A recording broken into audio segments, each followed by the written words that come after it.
Bienvenue dans ce nouvel épisode du Cyber Conseil. Cette semaine, nous parlerons de l'usurpation du DNS, encore appelé DNS spoofing.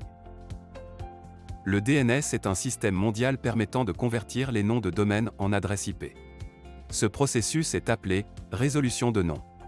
Il est exploité dans certains cas par les cyberattaquants. L'usurpation d'un serveur de nom de domaine est une cyberattaque DNS. Il fait croire à votre ordinateur que ce dernier consulte le bon site web, ce qui n'est pas le cas puisqu'un attaquant recourt à l'empoisonnement du cache DNS pour détourner le trafic Internet vers une cible qu'il contrôle et peut ainsi dérober vos identifiants ou vos données personnelles. Les hackers utilisent un code pour empoisonner le cache DNS en surveillant le serveur de résolution DNS. Ils se font ainsi passer pour le bon serveur de nom DNS et falsifient les réponses lorsque l'utilisateur demande à accéder à un site web. L'utilisateur à son insu est dirigé vers de faux sites web de même apparence que les vrais sites et s'expose alors à des risques d'infection de logiciels malveillants. Alors comment se protéger? L'usurpation DNS représente un danger à prendre très au sérieux.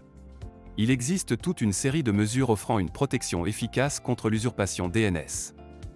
L'activation du DNSSEC est un bon moyen d'éviter l'usurpation DNS.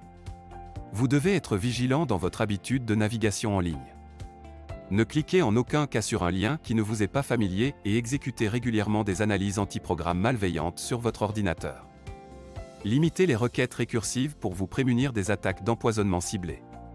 Stockez uniquement des données liées au domaine demandé. Forcez les clients à utiliser le protocole HTTPS. Vérifiez que votre resolveur DNS n'applique pas des mesures de censure et adopte les supports de standards de sécurité modernes et un blocage des domaines malveillants. C'est tout pour aujourd'hui. Rendez-vous la semaine prochaine pour un nouvel épisode du Cyber Conseil. Mais en attendant, suivez toute l'actualité de la cybersécurité sur notre site ainsi que sur nos réseaux sociaux.